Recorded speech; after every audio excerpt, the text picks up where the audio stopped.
지금부터 2021년 광주 민주포럼 오프닝 세션으로서의 우리 이제 패널들 순서를 시작하려고 합니다. 일단 줌으로는 영어로도 들으실 수가 있고 한국어로도 들을 수 있습니다. 오프라인 지금 현장에 와 계신 우리 메인스와 또 이제 전남대 하고 식구들은 한국말은 채널 넘버 1, in English you may have the channel number 2. 로 해서 you may have the simultaneous translation in English. 자, 반갑습니다. 저는 이 오프닝 세션에 진행을 맡게 된 5.18 기념재단의 자문위원, 그리고 얼마 전까지는 한국국제협력단 코이카의 상임이사로 있다가 지금 임기를 다했습니다. 송진호라고 합니다. 반갑습니다.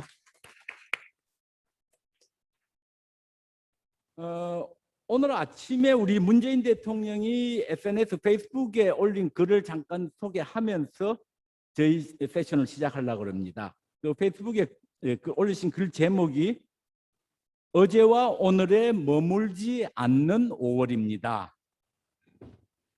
다시 우리들의 5월 광주입니다로 시작하는 이 메시지에서 시민군, 주먹밥, 부상자를 실어 나르던 택시, 줄지어선 헌혈, 함께 이웃을 지키고 살리고자 했던 그 마음이 민주주의입니다 라고 말을 하셨습니다.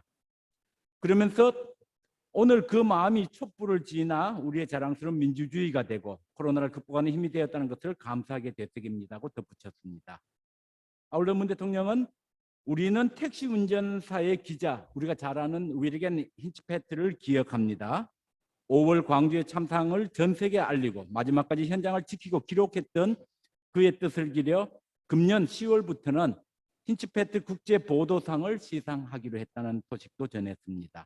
즉 광주가 성취한 민주주의의 가치를 세계 시민들과 나누겠다는 겁니다. 그러면서 저는 이 말이 와닿았습니다. 우리는 오늘의 미얀마에서 어제의 광주를 봅니다. 우리는 오늘의 미얀마에서 어제의 광주를 봅니다.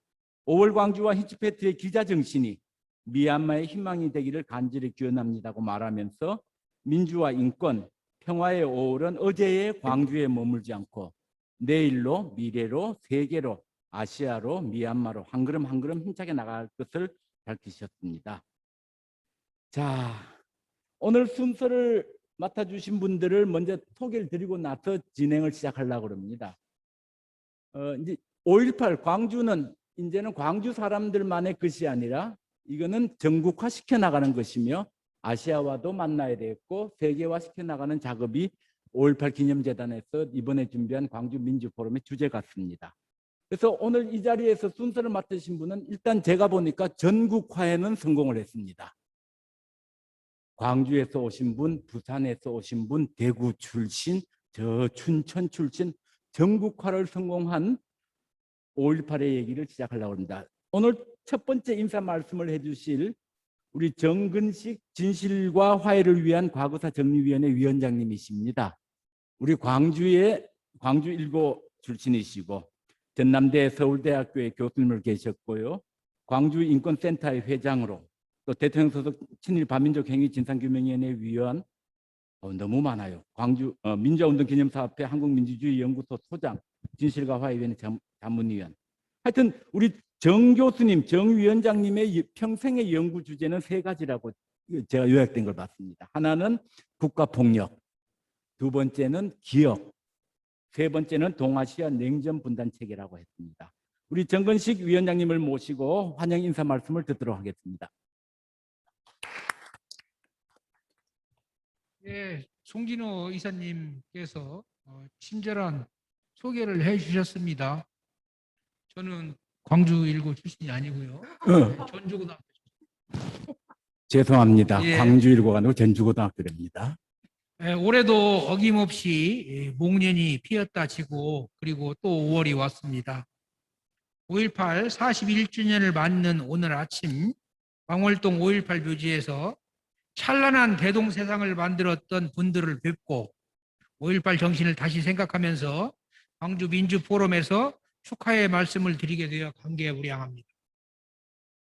한국 현대사는 분단과 전쟁이 남긴 유산과 상처를 극복하고 인간답게 살기 위한 노력으로서의 산업화 그리고 민주화의 성취로 특징 지어집니다. 5.18 항쟁은 4월혁명, 부마항쟁, 6월 민주화운동, 촛불항쟁과 함께 민주주의 쟁취를 위한 전 국민적 노력의 절정이자 다른 아시아 국가들과 대한민국의 차이를 만들어낸 원천이었습니다. 그러나 우리 사회에는 국가폭력의 아픈 상처들이 아직 치유되지 않은 채 남아있는 경우가 많이 있습니다. 식민지 지배와 한국전쟁에서 희생된 민간인들, 그리고 권위주의 하에서 이루어진 다양한 인권 침해의 피해자들이 이런 어두운 그림자를 대변합니다. 우리는 그동안 한국 현대사에 드리워진 어두운 그림자를 걷어내기 위하여 5.18 특별법을 시작으로 4.3 특별법, 친일 반민족 행위 진상규명특별법, 진실화해를 위한 과거사 정의 기본법과 같은 이행기 정의 프로젝트들을 시행해왔고 상당한 성과를 거두었습니다. 평화로운 민주국가, 품격 있는 인권 공동체는 저절로 주어지는 것이 아닙니다. 진실에 기초한 정의가 실현될 때 비로소 인간다운 삶이 보장되는 국가가 만들어지는 것입니다. 우리는 이런 역사적 교훈을 5.18 민주화 운동에서 얻었습니다. 5.18은 우리에게 역사적 진실의 고귀함뿐만 아니라 국가폭력의 책임자 처벌, 정의를 위해 스스로를 희생한 분들의 용기와 연대의 정신이 현대사회에서도 여전히 중요한 사회적 가치라는 것을 일깨워 주었습니다. 우리는 작년에 지난 40년간 노력했지만 매듭짓지 못한 5.18의 진상을 규명하는 작업에 착수했습니다. 역사적 진실은 추상적인 시공간에 고고하게 존재하는 것이 아니라 끊임없이 사회 구성원들의 논쟁을 통해 확증되고 삶의 현장에서 실현되어야 하는 것임을 깨닫게 됩니다. 이와 함께 한국전쟁과 권위주의 하에 다양한 인권 침해를 다루는 진실화해위원회도 10년 만에 다시 문을 열었습니다. 민주주의 발전과 이행기 정의의 실현은 우리 사회의 밝은 미래를 위한 견인차라고 할 수 있습니다. 최근에 우리는 이행기 정의의 실현에서 국가폭력의 책임자들에 대한 처벌을 넘어서서 이들의 사과와 사죄 그리고 시민적 관용이 매우 중요하다는 것을 다시 배우고 있습니다. 용서와 화해로 가는 길은 위로부터의 사죄뿐 아니라 아래로부터의 사죄에 의해 열리기도 합니다. 작년 5.18 40주년 기념사에서 대통령은 국가폭력의 책임자와 계엄군 병사들에 대하여 이제라도 용기를 내어 진실을 고백한다면 오히려 용서와 화해의 길이 열릴 것이라고 말했습니다.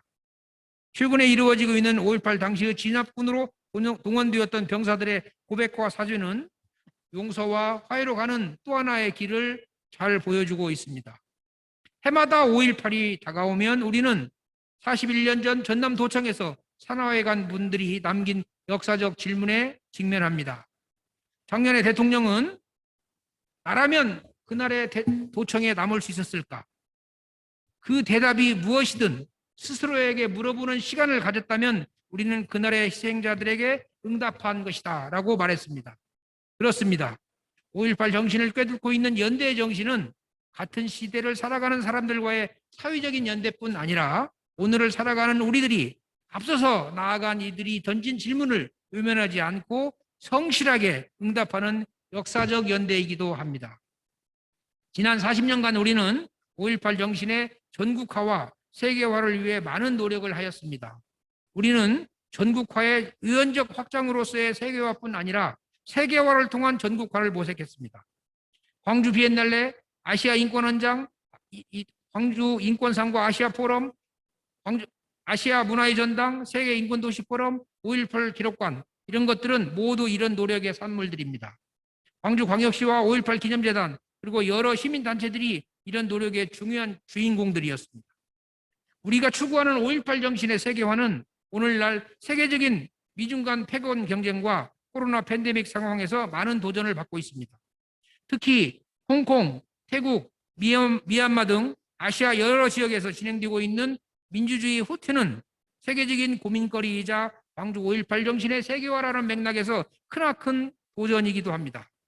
우리는 5.18 40주년을 맞이하여 군부 독재와 군사주의의 지배에 반대하는 캠페인이 필요하다는 논의를 작년에 한 바가 있는데, 이런 논의가 무색할 정도로 최근의 미얀마 사태는 아시아 민주주의와 인권 증진에 대한 심각한 도전일 뿐 아니라 광주의 역량과 소통 능력을 시험하고 있습니다. 어떻게 하면 우리가 느끼고 있는 무력감을 떨쳐낼 수 있을까요? 이것은 여야 정치권뿐만 아니라 시민사회 전체가 지혜를 짜내서 만들어야 하는 새로운 미래의 길이기도 합니다. 그동안 5.18 재단은 아시아 포럼을 통해 아시아의 민주주의와 인권 증진에 많은 관심을 갖고 연대를 실천해 왔습니다마는, 올해부터는 아시아 포럼을 민주포럼으로 명칭을 바꾸고 서울 민주포럼, 부산 민주포럼과 협력을 강화하기로 한 것으로 알고 있습니다.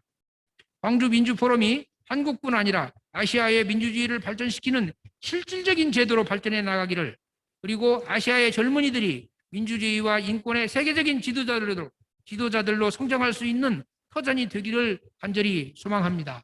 감사합니다. 네, 귀한 말씀 전해주신 우리 정근식 진실과 화해를 위한 과거사정리위원회 위원장님께 다시 한번 감사의 말씀을 전합니다. 참고로 저에게 정근식 위원장님의 출신 고등학교를 잘못 소개해 주신 분을 지금 소개해 드리겠습니다. 네. 이번에는 사실 지금 광주 민주포럼이라는 타이틀을 십몇 년 만에 처음 이제 바꾸었습니다. 과거에 우리 참여연대랑 같이 할 때는 광주 아시아 포럼이라는 주제라도 해왔었고 하다가 올해부터는 광주 민주포럼.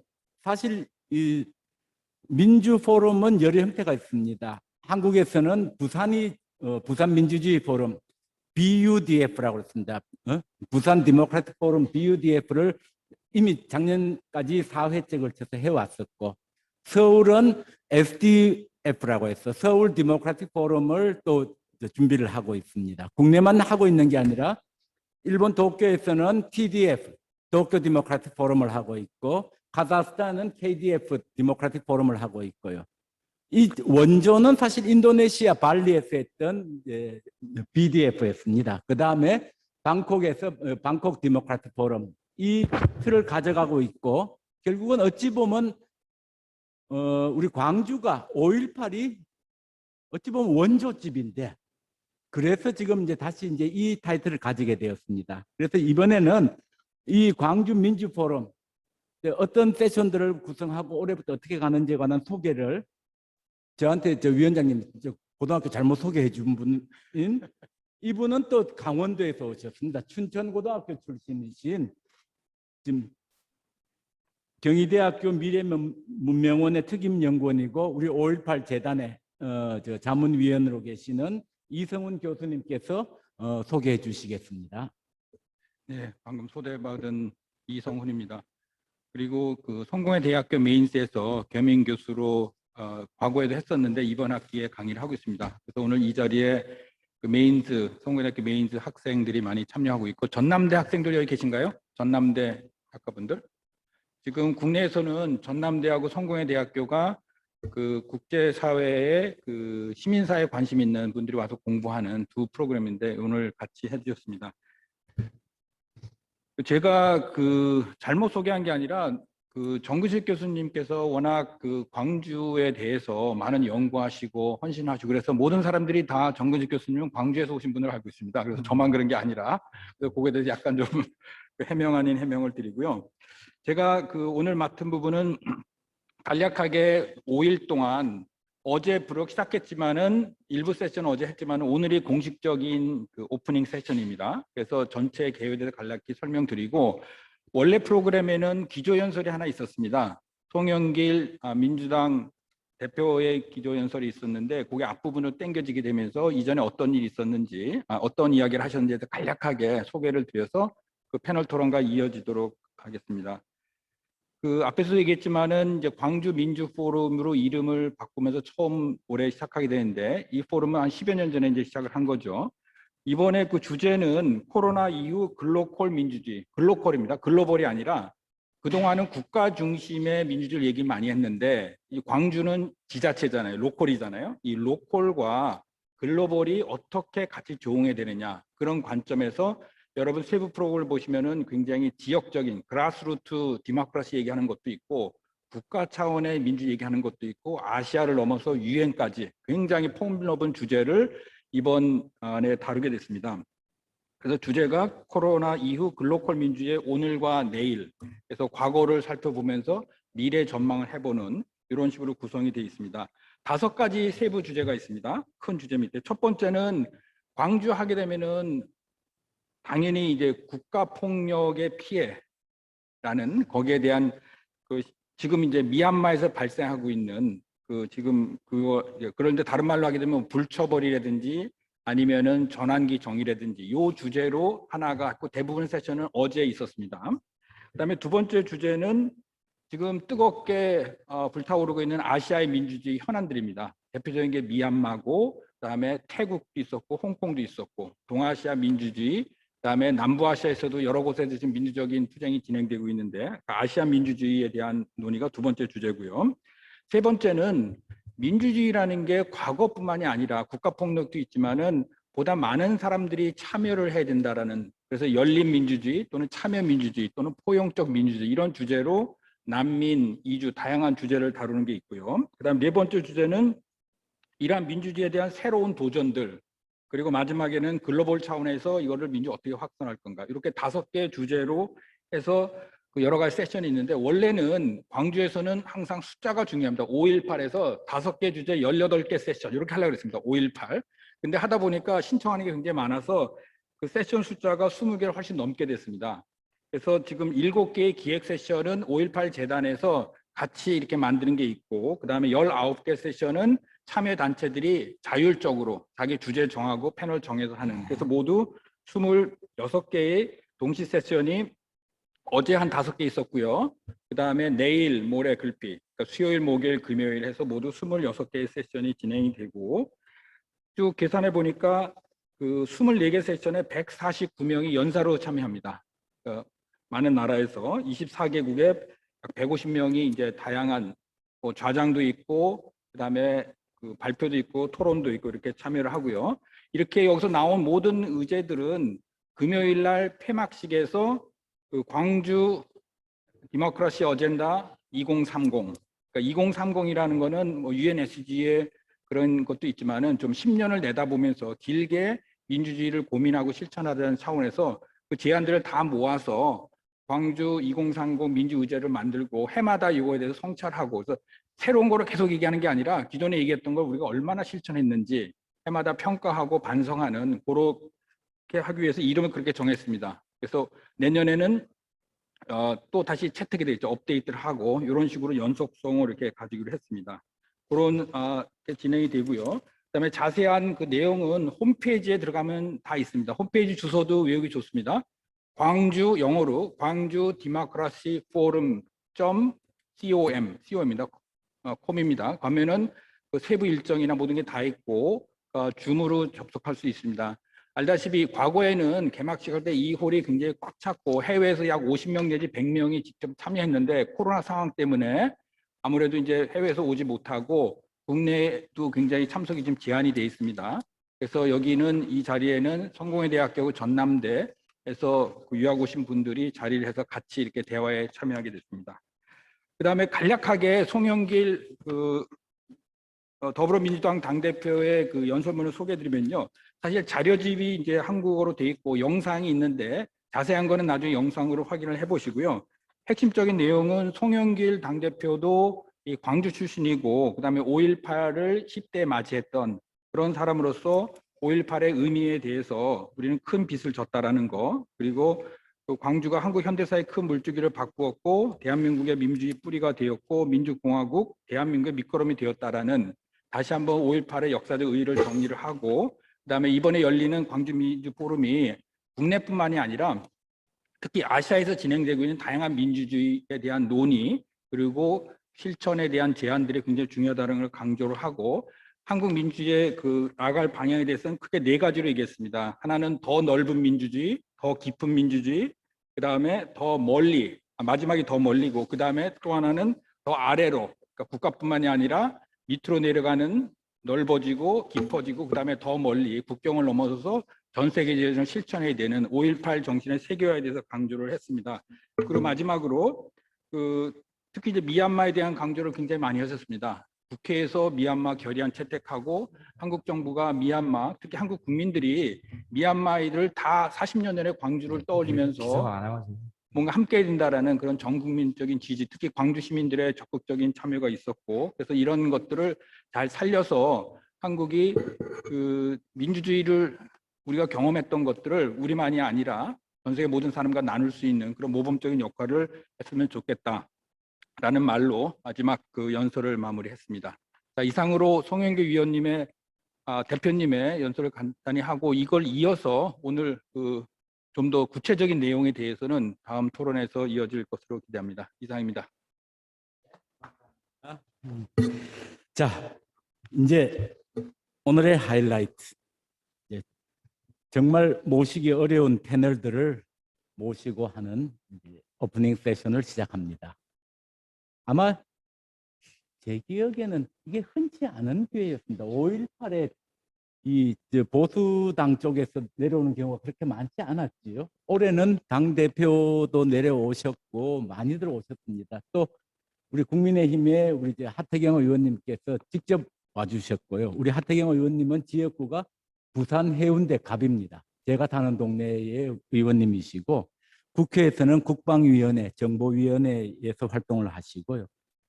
이 부산 사람이요. 보면 서울대 물리학과 나와가지고 홍건역 대학원도 졸업하셨어요. 졸업하시고는 중국의 길림성 지린의 지린대학에서 경제학 박사하시고 SK텔레콤의 경제연구소도 계시다가 또 우리가 잘 아는 북한 인권 쪽에서 또 오랫동안 활동하셨고 열린 북한 방송에 왔습니다. 우리가 별명 하태 그러죠. 하태로 유명한 우리 하태경 의원님이 제목이 부산 사람이 또 국민의힘의 의원님께서 광주에 와서 오늘 제목을 5.18 정신과 미얀마라고 했습니다. 그 전에 소개시켜드리고 싶은 게 저도 어젯밤에 출력을 해서 봤습니다. 이제 하태경 의원이 5.18 정신 계승해 미얀마의 인권 정진과 민주주의 촉진 지원하는 아세안 인권 기금 법을 발의했다라고 하는 보도자료. 이게 어제 이제 발의가 되었고요. 왜 근데 여긴 또 아무도 관심 안 가지는지 약간 속상한데요. 언론들은 이상하게 누가 와서 밥 먹었, 주먹밥 먹었다는 거는 뉴스에 대빵 나오는데 이런 건 제대로 안 나온 것 같습니다. 자, 우리 하태경 의원님 모시고 한번 직접 들어보도록 하겠습니다. 예, 인사드리겠습니다. 국회의원 하태경입니다. 어제 일단 우리 그 전에 제가 미얀마 인권 민주화 운동하는 분들 친구들이 많은데 제가 국회 들어오고 난 이후로는 한 10년 됐습니다. 그분들하고 교류가 좀 끊어져서 최근에는 교류가 없었는데 이제 90년대, 2000년대 이때는 미얀마라 부르면 안 됐거든요. 버마라 불렀어야 됐거든요. 이게 바뀌었나요? 그럼 버마라 부르면 됩니까? 저는 버마라 부르는 게 훨씬 사실은 그렇죠. 시민사회에서는 버마라고 부르는 게 더 편하지. 여기 계신 분들은 버마라 부르면 안 되나요? 아니 서로 굉장히 이게 감정적인 문제더라고요. 그래서 그 전에 제가 모르고 국대회에 가서 미얀마를 불렀다가 욕을 많이 들었거든요. 그래서 버마로 바꿔 불렀는데. 예, 정부가 바꿨다고. 예. 이제 제가 어제 방금 말씀드렸듯이 아세안 인권 기금 법안을 발의했습니다. 이 법안은 뭐냐면 버마 민주화 운동하는 분들 도와주기 위한 법안입니다. 어떻게 도와주냐? NGO들, 민주 인권 운동하는 단체들 재정 지원을 해주는 게 내용입니다. 제가 그럼 이 법안을 왜 발의했냐? 우리 이성호 선배는 저랑 굉장히 친한 인권 운동하는 사실 동지인데, 제가 이제 80년대에 학생 운동을 하고, 87년 전후죠. 그때 버마에서도 8888 운동이 있었잖아요. 제 기억이 맞는지 모르겠는데 8888 운동. 그래서 그 8888 운동하는 그분 이름도 기억 안 나네. 링코나이. 뭐 그런 분들하고 교류를 하고, 그리고 제가 이제 한국은 민주주의가 이제 아시아의 다른 나라들보다는 좀 상대적으로 빨리 찾아와서 90년대 후반부터는 이제 북한 인권 운동을 하게 됩니다. 그래서 제 20대, 30대는 사실 민주 인권 운동으로 살아왔는데, 그때 또다시 북한 인권 운동을 또다시 우리 버마 민주화 운동하는 분들하고 교류를 합니다. 그래서 그때 제가 이제 뭘 배웠냐면은 그 당시에 데모크라틱 보이스 오브 버마라고 유럽에 본부를 두고 이제 버마에 라디오 방송을 하는 단체가 있었는데, 그분들 만나서 이제 아이디어를 얻어가지고 북한에 이제 들어가기가 힘드니까 북한에도 라디오 방송을 만들어야겠다 해서 제가 열린 북한 방송이라고 라디오 방송국을 하나 만들었습니다. 그 만든 그 발단이 그 버마 데모크라틱 보이스 오브 버마 아이디어를 얻은 겁니다. 그리고 제가 이제 북한 인권 운동하면서 이제 단체 운동을 해야 되니까 이제 자금이 필요하고, 자금의 상당 부분을 이제 외국에서 받았습니다.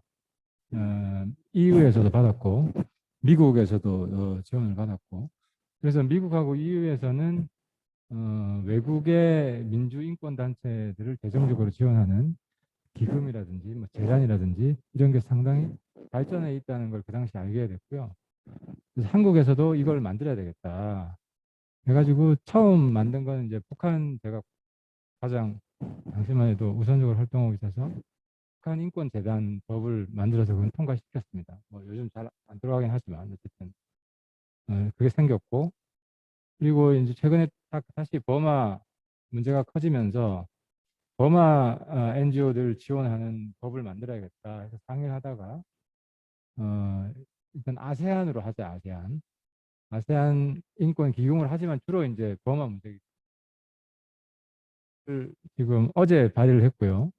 저희 당만 뭐 발의한 게 참여한 게 아니라 민주당에도 여러 의원님들이 참여를 했습니다. 그래서 아마 이 법은 오늘 민주당 이재정 의원님도 와 계신데 별로 우리 여당 야당 간에 이견이 없는 법일 것 같아서 좀 빨리 통과를 해서 바로 좀 예산이 우리 여기 계신 버마 민주화운동, 인권운동 하는 분들한테 자금 지원이 좀 될 수 있었으면 좋겠습니다. 근데 이 민주화운동 하는 과정이 한국에서도 그렇게 순탄치만은 않았습니다. 대표적으로 이제 5.18 광주, 특히 제가 속한 이제 보수 정당에서는 이거 가지고 참 내부 싸움이 많았습니다. 저도 우리 내부에서도 예를 들어 님을 위한 행진곡을 부르지 말고 새로운 5.18 기념곡을 만들자는 전 정부의 그런 시도가 있었고, 그래서 님을 위한 행진곡을 재창을 하면 안 된다 이런 시도가 있어가지고 제가 우리 당 안에서 그 역사를 그건 부정하는 것이다. 님을 위한 행진곡은 이제 5.18의 정신이다. 뭐 이런 논쟁을 한 적이 있고, 또 님을 위한 행진곡은 지금 외국의 여러 민주화운동에서도 불려지고 있는, 사실 전 세계 이제 민주화 운동곡이 됐고, 저는 이제 요즘은 또 북한에서도 이걸 불러야 된다. 뭐 이런 주장을 하고 있습니다. 그리고 또 민주화 운동에서는 이걸 왜곡하는 분이 사람들이 꼭 나옵니다. 그래서 저희 당에서도 일부 인사가 과거에 그 5.18 민주화 운동의 순수성을 훼손하기 위해서 뭐 북한에서 이걸 주동을 했다. 뭐 총 들고 북한 병사가 대거 내려와서 5.18을 일으켰다. 뭐 지만원 같은 사람이 있었는데 제가 이 사람을 완전히 밟아 넣었습니다. 그래서 지만원이 저한테 지금 고발을 해가지고 재판을 하고 있는데 저는 다 무죄고 지만원은 다 유죄로 지금 나오고 있습니다. 그래서 저는 이 5.18 정신이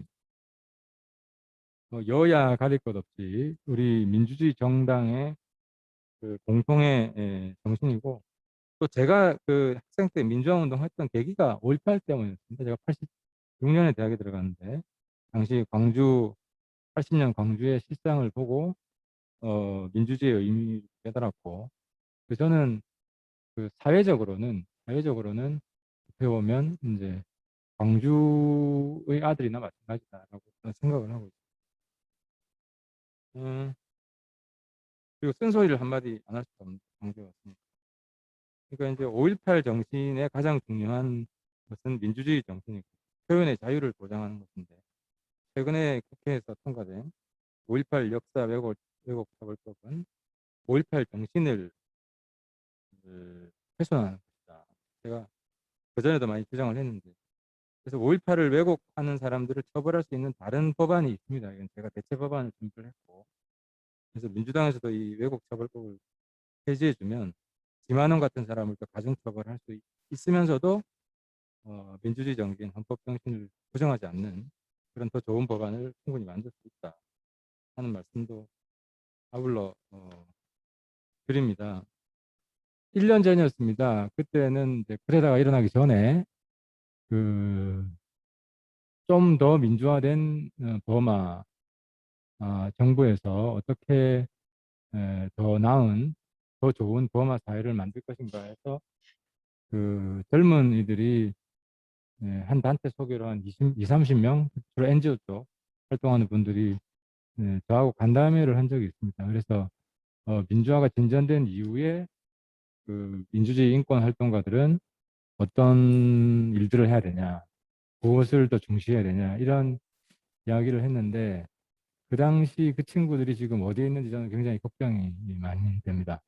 그래서 우리 한국이 한국의 광주의 정신이 이 버마에서, 미얀마에서 아주 부참하게 유린되고 있다. 이것을 우리가 단순히 말로만 떼어서는 안 된다라고 생각을 하고, 더한 것도 지원을 하고 싶고, 그 첫 출발로 재정적 지원을 하는 아세안 인권 기금법을 국회에서 조속히 통과시키기 위해서 노력하겠습니다. 감사합니다.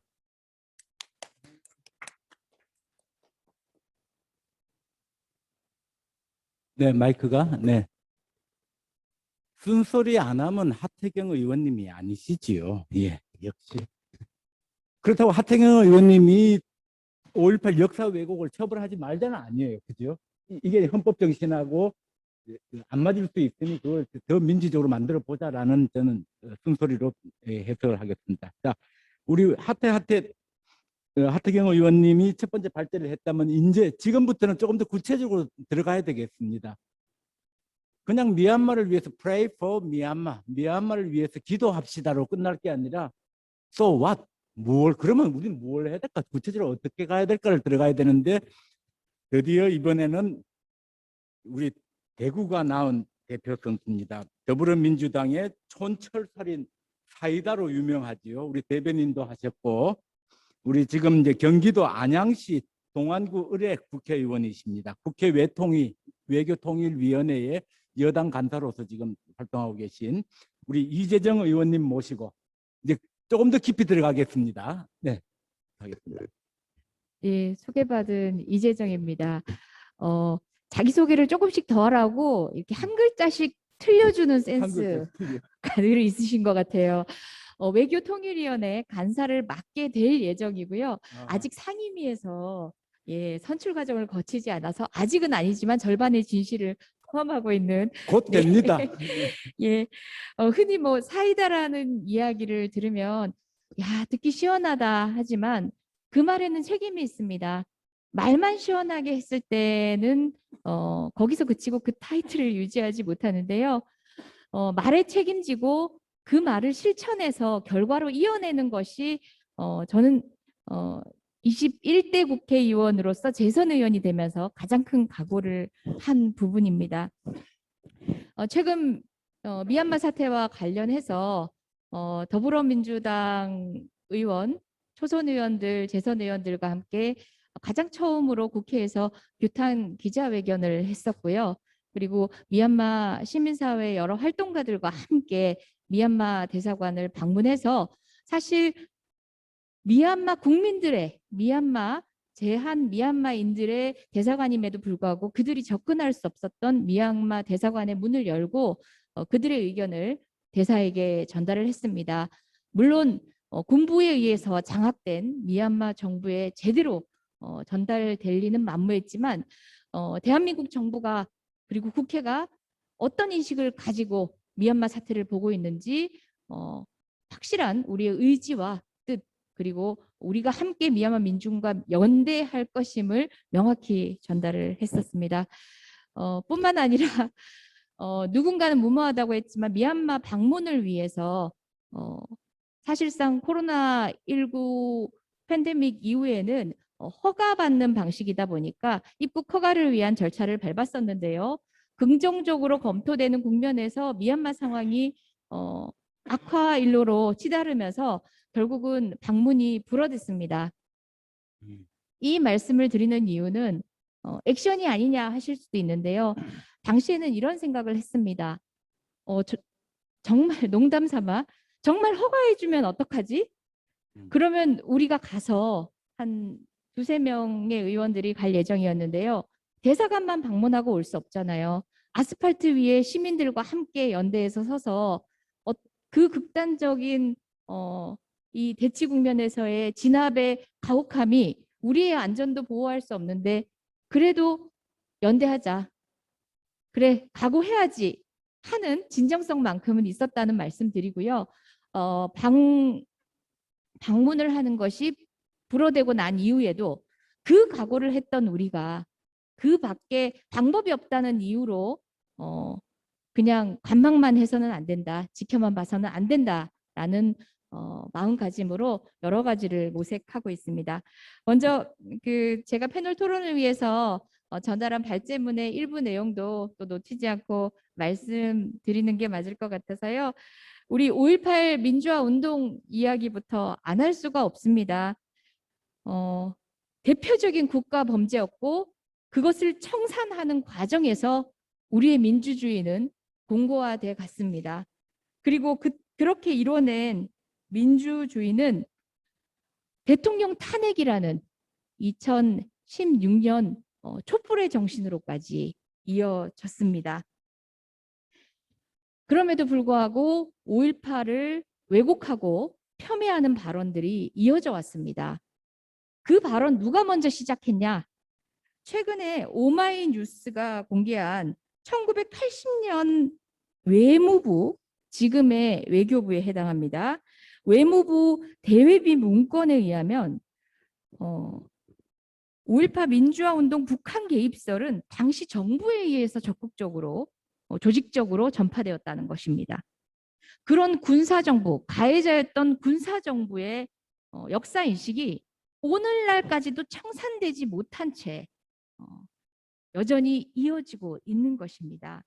우리 하태경 의원님은 표현의 자유 관점에서 지금 국회에서 통과된 국회에서 입법한 5.18 정신을 왜곡하는 역사를 왜곡하는 처벌법에 대해서 우려를 표하셨는데요. 저는 생각이 다릅니다. 사실 오늘 주제로 토론을 할 때 치열한 반대 의견은 없었을 거라고 대부분 예측하셨을 텐데 이 논점만큼은 저는 반대입니다. 저도 변호사였습니다. 누구 못지않게 표현의 자유 영역에서 활동을 하다 보니까 제가 수료한 사법연수원이라는 우리 예비 법조인을 위한 교육기관이 있습니다. 사법연수원에서 저를 초청해서 강연을 듣는데요. 제 프로필에 가장 첫 줄에 표현의 자유 전문 변호사라는 타이틀을 붙였습니다. 사실 노동 변호사 있고 특허법 전문 변호사 있고 회사법 전문 변호사는 있지만 그간 표현의 자유 전문 변호사는 없었습니다. 그런데 표현의 자유 전문 변호사라는 타이틀을 얻게 된 것은 이명박 박근혜 정부 당시에 재갈을 물렸던 정부에 의해서 검찰에 불려갔었던 수사기관에 불려갔었던 우리 국민들을 변호하면서부터였습니다.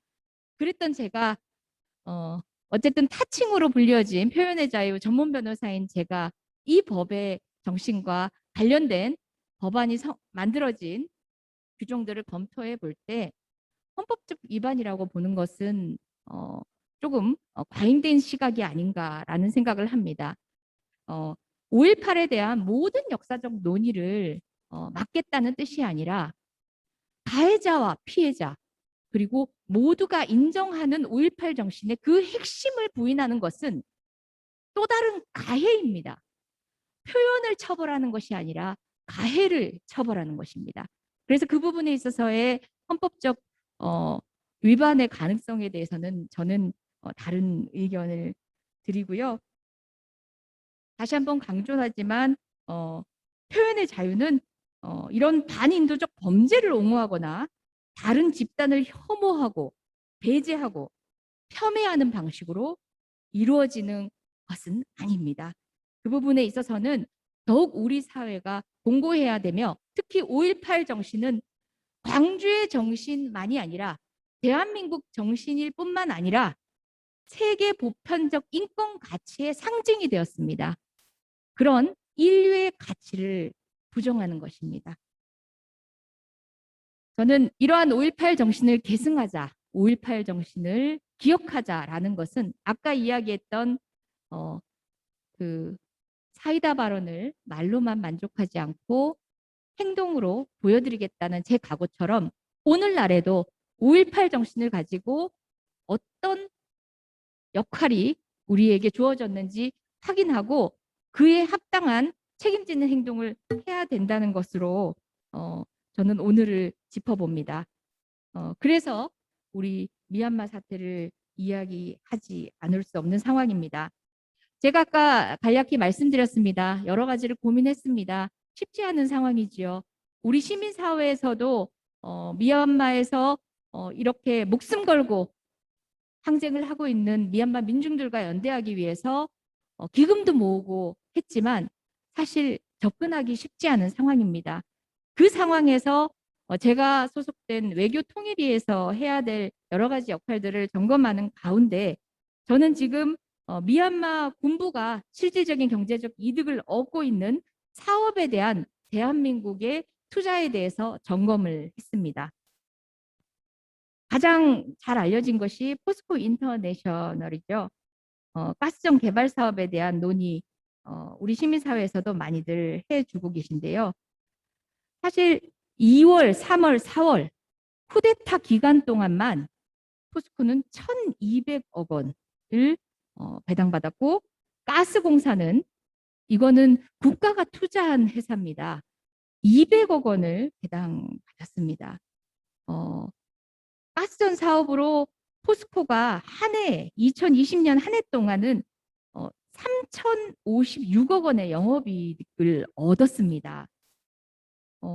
게다가 이런 포스코는요, 지난 2년 연속해서 ESG 부문 대상 기업입니다. 기업의 사회적 책임을 평가하는 기업의 대상을 받은 기업이 이런 국가폭력 정말 며칠마다 들려오는 정말 슬픈 소식들에 이 미얀마 가해자인 미얀마 군부를 위해서 지속적인 경제 협력을 하고 있다는 것은 실로 부끄러운 일입니다. 포스코 인터내셔널은 국제사회의 요구를 일축하고 있습니다. 이런 합작회사는 군부 소유가 아니다. 배당금도 국책은행으로 입금된다라는 게 이유입니다. 말도 안 되죠. 쿠데타를 일으킨 군부가 행정부 자체를 장악을 했는데 정부 예산 당연히 통제하고 있고 사실 군부가 배당금을 직접적으로 사용할 수밖에 없음은 당연합니다. 그리고 그 이전에도 군부 쿠데타 이전에도 이것이 군부에게 이득을 주고 있는 사업임은 공공연하게 알려진 비밀이었습니다. 한국가스공사도 미얀마 가스전 사업의 지분을 8.5% 소유하고 있습니다. 아까도 말씀드렸듯이 올해 2월 1일 쿠데타 발생한 이후에 3개월 동안 200억 원 가까이 배당을 받았습니다. 실로 한국 정부로서도 부끄러운 일입니다. 그래서 지금 이 자료를 이재정 의원실을 통해서 저희가 받음과 동시에 이 부분에 대한 투자가 지속되는 것이 온당한가에 대해서 거듭 요청을 드리고 있는 중입니다. 국회에 다른 의원들과도 함께 공조해서 목소리를 높이고 있고요. 가스공사 사장을 비롯해서 이제 뭐 방문을 비롯해서 여러 가지 방식으로 의견을 전달하고 이 부분에 대한 판단, 대한민국의 이익을 위해서 필요한 부분입니다. 대한민국의 이익은 가스공사에 들어오는 200억 또는 한 해에 3천억 가까운 돈이 아니라 광주 정신을 미얀마 민중과 함께 연대함으로 인해서 전 세계에 보이는 것이 바로 대한민국의 국익입니다. 그 점을 지적하고자 합니다. 민주화 운동 시절 독일 정부는 자국의 민간단체나 교회단체 통해서 대한민국의 노동운동이나 빈민운동, 교회운동, 여러 활동가들을 지원했습니다. 우리 사회의 민주화에 큰 도움이 되었다는 거 부인하는 사람 없습니다. 대한민국 그런 역할 자처해서 해야 합니다. 뭐 정부 차원에서 다른 나라 민주주의 인권을 이야기하는 것 민감한 일일 수도 있습니다. 그렇지만 민주주의와 인권을 위해서 협력하는 민간단체와 정부가 협력하는 방법 등 다양한 방식을 통한 고민을 녹여내는 통로들은 충분합니다. 분명한 것은 이 과정에서 우리가 우리나라 민주화 됐어, 우리나라 민주주의 오라, 나를 따르라, 우리나라 민주주의를 보고 배우라는 식의 오만함은 지양해야 한다고 봅니다. 정말 5.18 정신이 실질적인 미얀마의 봄을 견인할 수 있도록 국회에서 이 투자 사업과 관련된 사기업과 공기업의 이런 상황뿐만 아니라 여러 가지 측면에서 보다 적극적인 고민들을 해보도록 하겠습니다. 그 가운데 우리 하태경 의원님이 제안해 주신 관련 법률도 적극적으로 함께 고민하고 연대하도록 하겠습니다. 아마도 그 민간단체를 지원하는 내용이 있긴 하지만 국제기금이기 때문에 외통이 소관이 될 가능성이 높습니다. 예, 제가 외통이 차기 간사로 예정되어 있어서 이 부분만큼은 또 법안 소위 아마 위원장을 하게 될 것 같습니다. 이 부분만큼은 최우선순위로 상정을 해서 논의를 하겠습니다. 우리 하태경 의원님과 지속적인 논의를 통해서 성과로 이끌어 내 보겠습니다. 네, 짧게 줄이고 이후에는 패널 토론 과정에서 그리고 또 국회 활동 과정을 통해서 보여드리겠습니다. 고맙습니다. 표현의 자유 전문 변호사님, 우리 저 민변의 또 사무처장님을 하셔서 그런지 한순간 또 갑자기 오른쪽 왼쪽 스파크가 바바박 일어나니까 사회자는 그런 때는 멍하니 가운데만 보고 있어야지 왼쪽 오른쪽 잘못 기울였다가 큰일 날 것 같습니다. 뭐 하여튼 그래도 지금 가는 길은 같이 가고 있는 것 같습니다. 우리 하태경 의원님이 대표 발의해 주셨고 또 이제 또 민주당에서 또 손뼉을 같이 쳐주고 어떤 형태로든 패스트 트랙을 통해서라도 서둘러 갈 수 있는 길들을 찾아야 될 것 같습니다. 자, 다음 세 번째 패널인데요. 제가 가장 좋아하면서도 되게 무서운 후배입니다.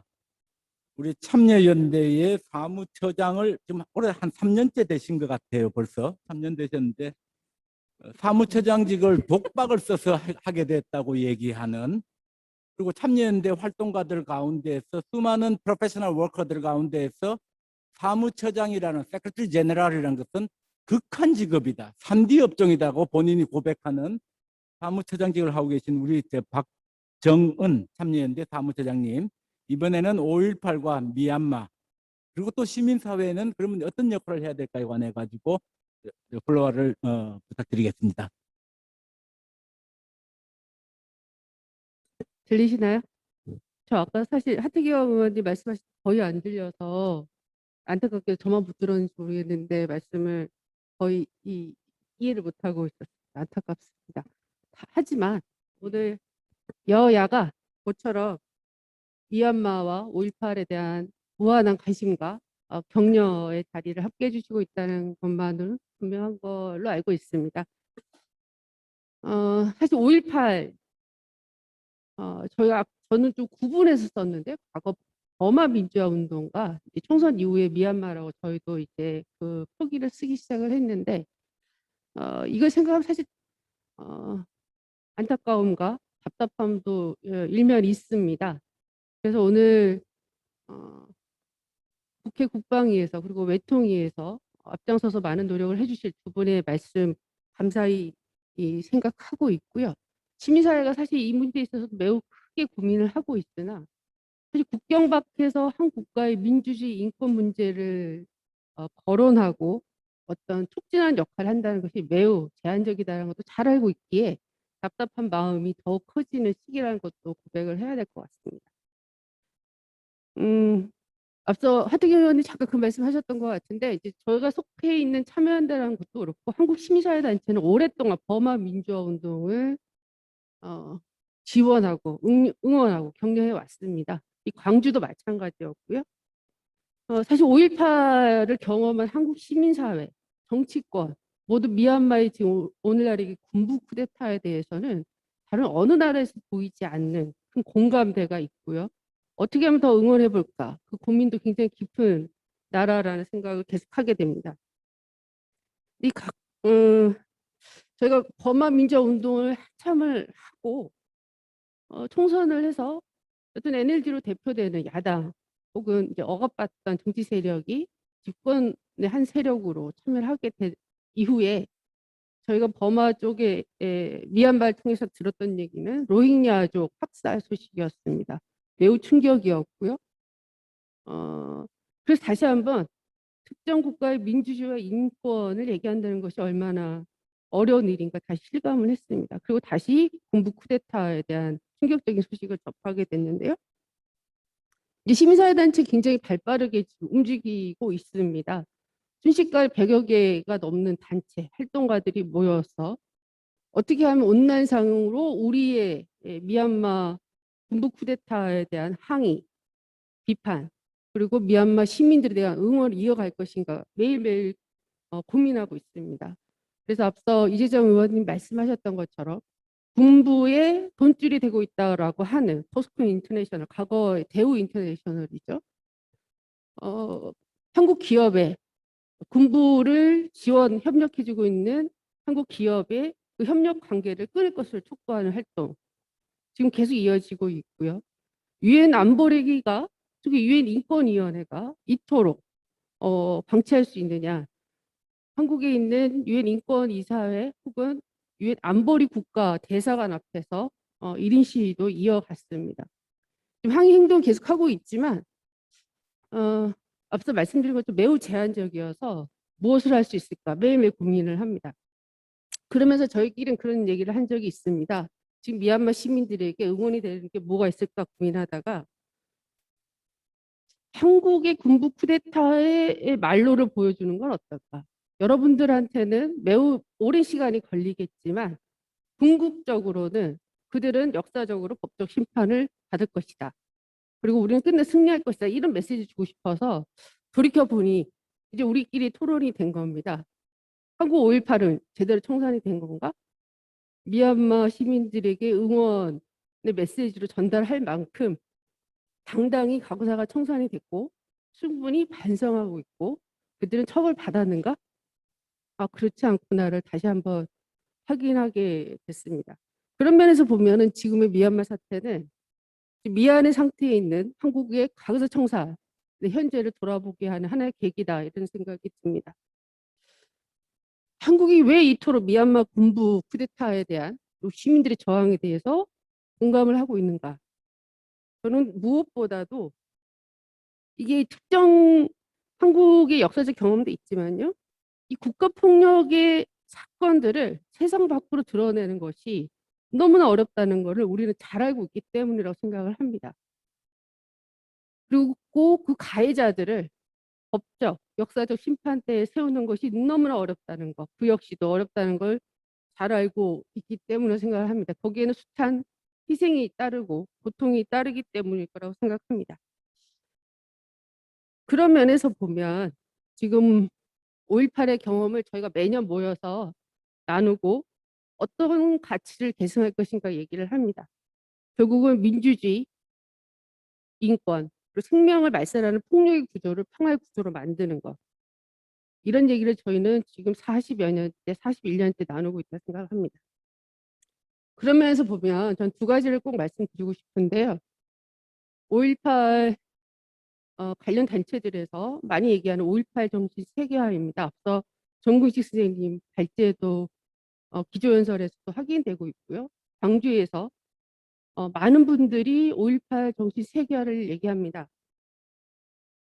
필요하다는 생각은 듭니다. 근데 돌이켜보면 이거는 고통과 학살의 경험만 공유하는 건 아니지 않습니까? 계승할 가치가 무엇인가에 대해서 보다 우리 한국 사회 내부에 더 큰 공감이 있어야 될 거라 생각이 듭니다. 그것이 과연 무엇일까? 군부만 5.18 학살의 시민 항쟁에 책임이 있는가? 사실상 그것을 협력했고 강조했고 혹은 묵인했던 많은 세력들이 있습니다. 언론이 그랬고요. 판사 검사들이 그랬고요. 경찰이 그랬습니다. 소위 말하는 국가폭력의 행위자들이 매우 많습니다. 그렇기 때문에 저는 5.18 정신이라 함은 고통과 학살의 경험만이 아니라 한국 사회 민주주의, 권력기관 개혁, 언론 개혁 이 문제와 연결되어 있다 생각을 합니다. 그래서 유기적으로 이러한 시민사회운동과 함께 결을 나누는 것이 5.18 정신이어야 될 것이고 계승해야 될 가치라는 생각이 듭니다. 한편에서 보면 그런 생각이 드는 게요. 어제는 국회에서 토론회가 하나 있었는데요. 지뢰 피해자들에 대한 민통선이나 DMZ 지역이 아니라 후방 지역. 저도 잘 몰랐습니다. 저기 나주, 전남. 후방 지역에도 한국의 군인들이 매설한 혹은 전쟁 시기에 매설된 지뢰탄 혹은 불발탄으로 5천 명 이상이 피해자들이 있다는 사실입니다. 아직까지 해결이 되지 않고 있거든요. 근데 한국은 오타와 협약이라고 하는 대인지뢰 금지 협약에 가입하지 않고 있습니다.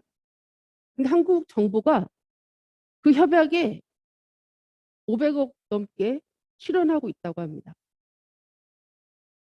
그런데 이제까지 한국군이 그 지뢰를 제거하기 들였던 예산은 200억이 넘는 수준이라는 거죠. 또 하나는 코이카 같은 경우도 캄보디아 유명하잖아요. 지뢰로 유명하다는 게 지뢰로 받은 고통이 매우 광범위하기 때문에 유명한데요. 코이카도 역시 캄보디아의 3개 지역에 지뢰 제거를 위한 지원을 300억 이상 할 예정이라고 합니다. 제가 말씀드리려고 하는 거는요. 밖으로 우리가 한국 사회가 취해야 될, 한국 정부가 취해야 될 사회적 책임, 국가적 책임, 공적 책임도 매우 중요하고 그 역할 부정할 필요 없다 생각합니다. 잘하고 있는 건데요. 우리 안으로 좀 돌아보는 것도 필요하다는 말씀을 드리고자 사례를 말씀드렸습니다. 5.18 정신의 세계화는 우리 안에서 너무 충분해서 밖으로 얘기하는 게 아니라 밖으로라도 얘기하지만 시민 항쟁에 대해서 우리 안으로도 왜 이렇게 과거사가 제대로 청산이 안 되고 있고 역사 왜곡이 계속되고 있고 부정하는 것이 계속되고 있고 왜 제대로 처벌받지 못하고 있는가에 대해서 우리 안에서 더 충분히 토론돼야 된다는 말씀을 드리고자 사례를 들었습니다. 또 하나는 하트경 의원께서 매우 감사하게도 아세안 민주인권 기금을 말씀해 주셨는데요. 필요한 일이라는 생각이 들고요. 한국의 코이카를 포함해서 현 정부가 아시아 지역에서 특히 민주주의 인권의 역할, 책임을 강조하는 정부라는 것도 익히 알고 있습니다. 근데 잘 되지 않죠. 한 국가가 할 수 있는 게 많지 않습니다. 그래서 저는 매번 시민사회 일원으로서 매우 곤혹스러울 때가 있습니다. 대우 인터내셔널 시절에 버마 제재 문제, 국제사회의 버마 제재에 대해서 우리는 어떻게 생각했던가? 우리는 북한과의 협력을 얘기하면서 대북 제재에 대해서는 어떻게 생각하고 있는가? 그 사례와 이 사례는 어떻게 다르길래 철면대 경우는 대우 인터내셔널에 대한 제재에 반대하고 그것이 버마 시민들의 고통을 가중시키는 방식이라 그러면 제재에 참여하기 어렵다라는 입장을 중간에 취한 바가 있습니다. 처음에는 적극 지지했다가요. 쉬운 문제가 결코 아니라는 생각이 됩니다. 어느 한편 많이 옳다고 얘기하기에는. 그러나 이번에 대우 인터내셔널이 포스코 인터내셔널로 전환된 지는 좀 됐지만 그것이 군부의 돈줄임이 너무나 분명하다면 지금 시민들이 쓰러져 가고 총격으로 죽음이 매일매일 뉴스에 보도되고 있는 이 상황에서는 당연히 그거는 제재 대상이 돼야 되고 협력은 단절되는 것이 맞다라는 거에 대해서는 분명한 것 같습니다. NED 돈도 그랬습니다. 그러니까 어떤 국가의 인권과 민주주의를 지원한다는 그 자체로도 매우 소중한 일임에는 분명한데 그것이 그저 반정부 세력이 이용되거나 특정 세력이 이용되지 않기 위해서 어떤 신중함이 필요하지 않을까. 그건 늘 고려해야 될 문제라는 생각을 하게 됩니다. 한국 정부가 대외적으로 그런 천명을 하더라도 잘 안 되는 이유가 있을 겁니다. 민주주의 인권을 위한 대한민국이 거듭나갈 수 있을 거란 저희가 기대한 바가 있으나 잘 안 되는 이유에는 그 역할이 매우 제한적이기도 하지만 그 나라의 특정 정치 세력이든 특정 세력에 이용되지 않는 방식, 그것이 정말 그 나라의 민주주의 인권의 역량을 키우는 방식으로 온전하게 수립되는 방식에 대해서 더 많은 고민이 필요하기 때문에 생각을 하게 됩니다. 그래서 취지에는 공감하나 그 프로세스에서는 많은 토론이 있어야 될 거라는 생각을 저는 꼭 이 자리에서 방금 전에 들은 소식이나 말씀드리고 싶었습니다. 감사합니다.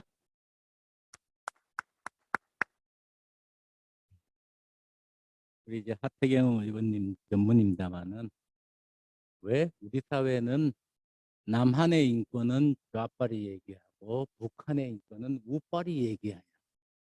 통역이 됩니까? 레프트윙, 라이트윙으로 그냥 통역하면 될 것 같은데요.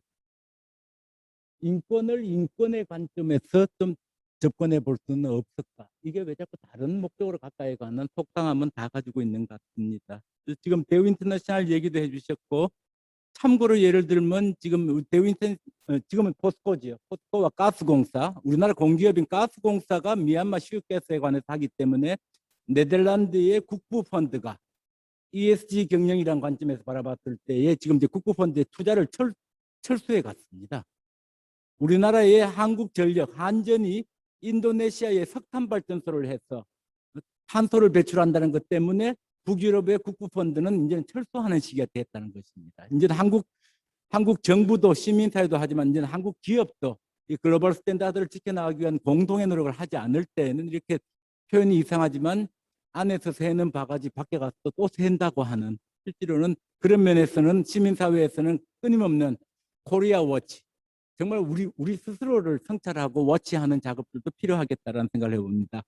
자, 네 번째 패널은 온라인으로 지금 줌으로 들어와 있는데요. 우리 이찰 스프리차이 아시아 민주주의 네트워크, 아시아 데모크라시 네트워크 ADN의 섹retary 제너럴입니다. 인도네시아 분이시고요. 우리가 잘 아는 암프렐 아시아 자유선거 감시기구에서 오랫동안 활동하신 분입니다. 우리 그 국내 시민활동가들에게는 부산 민주주의 포럼을 해서 부산에서도 만났고 평창 평화 포럼에서도 만났고 광주 인권도시 포럼에서도 만났던 아주 익숙한 우리 이찰 선생님, 사무총장님을 초대해서 아시아 민주주의 네트워크의 입장에서의 5.18 그리고 미얀마 얘기를 들어보도록 하겠습니다. 이찰, are you there? Okay, you're here. Yeah. Hello. Yep. Okay, go ahead. Yeah. I hope everybody can view my video and also can listen my audio properly. Since I'm making this online call from the border of Thai Burma or Thai Myanmar, so excuse the connection if there is a disruption or maybe there's a sound of the natures behind me. So it is my privilege here to be addressing this prestigious events, friends and colleagues of democracy, dignitaries, and of course, wonderful resource persons or panelists present here at this opening events. Let me address a few of you. My high respect to Mr. Song Jin-ho, the advisors of the May 18 Foundations, member of the National Assembly, Song Yong-gil, and Hatakyung, Lee Jae-jung, and Somotu, representative of the Committee Against the Myanmar Coup, Ms. Park Eun-jung, Executive Director of the People Solidarity for Participatory Democracy, and of course, my mentor and friend of ADN, Mr. Anselmo Lee. My highest appreciation to the organizers for this opportunity to delivering an opening remarks and speak about ADN roles in this critical juncture of the democracy regressions, and also provide our perspective on South Korea's roles in progressing democracy in Asia. It is very unfortunately, democracy is indeed regressing at the time of moments. Over the years, we witness a dramatic change of Asian countries towards authoritarianism through the rise of populist authoritarian leaders with the accompaniments of the non-democratic powers, and build symbiotic relationship to undermine democracy. We all see that authoritarians quickly learn from each other how to grasp and retain control and methods of suppressing their own people. All in a while, the pandemic exacerbated the situation to further place restrictions and giving space to operations. Now, almost all countries in Asia experience serious challenges, including the lands that used to be champions of democracy like India and Indonesia. Today, we gather here to commemorate the spirit of Gwangju, an historic people movements against dictatorship, which has become an inspiration around the world. The Gwangju people sacrificed themselves and rose against a vicious dictator to live with dignity. Due to those sacrifices, Korea has become a free country and has become a world economic power, a country with advanced democracy and high respect for human rights. The regions, Asian regions, has high hopes that Korea will increase its roles of supporting democracy promotion to confront the current regression in Asia, and mainly in the worrying situation in Myanmar. The political crisis in Myanmar has turned into severe human rights violations and humanitarian crisis. We have to admit, once the global community has failed to ensure new democracies flourish and stabilizing in Myanmar, instead, we have seen business deals been made with past human rights abuses in the name of the national interests. Now we learn a bitter lessons as we watch where money has been funded and weapon has been sold to the Tatmadaw are used as a power to torture and kill its own people. We all have the responsibility to end the crisis, to stop Tatmadaw violence, to save civilians' life and ensure the restoration of democracy in Myanmar by all means. Especially South Korea should not hesitate to play an important role to use all channels, including diplomatic and non-diplomatic power, to at least to do these 5 points. Number one, to support the formations of the civilian protection missions that right now still undertaken by the ASEAN and the UN, as this is the only way to save thousands of people's life. How to force the Tatmadaw to release political prisoners, as they are unlikely to do it voluntarily.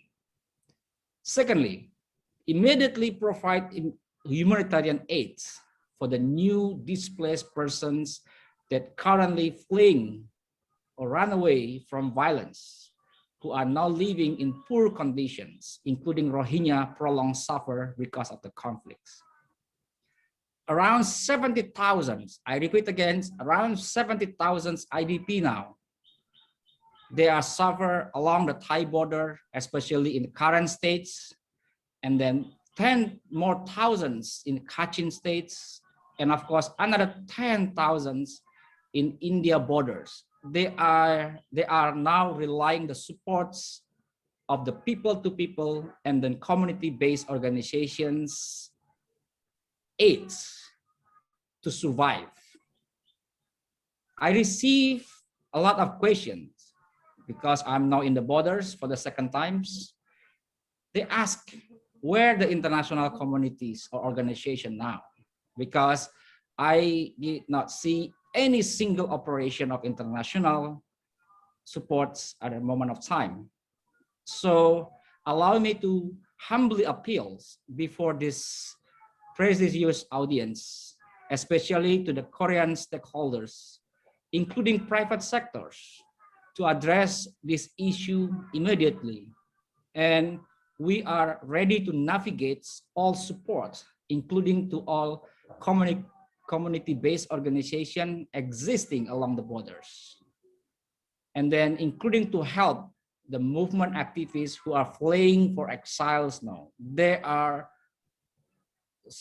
tremendously need all our supports. And the third is international community should work, particularly Koreans' power, to support the Myanmar democracy movement and recognize the national unity governments of NUG. Let us learn from our bitter experience. Let us not ignore the innocent civilian in Myanmar. Give our best to help them and people in other countries under suppression too. Let's carrying the spirit of May 18, the spirit of the people of South Korea as a champion of democracy in Asia. You all has the importance of being the role model and the leaders of promoting democracy. Hence, the Asia Democracy Network would like to appeal once more against the Korean government and parliament to take the best action to elevate intervention in defend democracy in the regions. We encourage Korean stakeholders to provide strategic fund to support the NGO work in the countries under repression. Because not only Myanmar, we recognize there's a crisis in Hong Kong, in Cambodia, in the Bangladesh, and many other countries in Asia. Korean can take a lead to convince like-minded Asian leaders to create a democratic funds, to sustain democracy in the regions, to help save life, to maintain peace, justice, and harmony under democratic principle. We all together must push back the regressions by strengthening solidarity among Asians to unite the strengths. We must confront non-democratic power on all fronts immediately before it is too late. The Asia Democracy Network welcome all to join strengths of unity to confront the regressions. Let us use our liberty to help others who are suppressed. Thank you, and in solidarity, return back to you. And then last, I will raise my three finger in my solidarity to people of Hong Kong and the people of Myanmar. Thank you, Mr. Jingso, and offer back to you. Thank you, 이찰. 예. 네, 우리 이찰 사무총장님께서 아시아 시민사회에서 목도하고 있는 민주주의의 대행, 시민사회의 위축이라고 하는 공통의 현상들, 자금의 아시아 여러 나라, 우리가 지금 홍콩에서부터 태국에서부터 계속 봐왔었고요. 그 부분에 관해서 디모크라틱한 방식, 외교적인 방식이든 난 디모크라틱이든 비외교적인 이제 뭐 저희 세션 가운데 하나가 또 이제 퍼블릭 디플로마시라고 하는 공공 외교를 통한 아니면 ODA, 휴머니타리안 에이드 이런 방식을 통해 가지고 접근하고 지원하고 할 수 있는 다양한 이런 이제 대안적인 상상력들이 필요한 시기인 것 같습니다. 다시 한 번 더 참여해 주신 이철 사무총장님께 감사를 드리고요. 오늘의 마지막 순서가 되겠습니다. 원래는 원고를 사전에 보내주셨고 우리 미얀마 민주화 운동단체에서 한 5분짜리 호소문을 보내왔습니다. 뭐 당사자들도 와 계시고요. 하지만 이 현장에 계시기에는 개인의 안전 문제가 좀 걸려 있는 것 같습니다. 그래서 대신 대독하는 걸로 해서 미얀마 민주화 운동단체의 호소문, 저희 지금 프로그램북에는 한글은 35쪽부터 나와 있고 영문은 62쪽부터 나와 있습니다. 그걸 참조해 주시면서 우리 5.18 기념재단의 홍유정 팀장님께서 대신 한번 낭독해 주시겠습니다.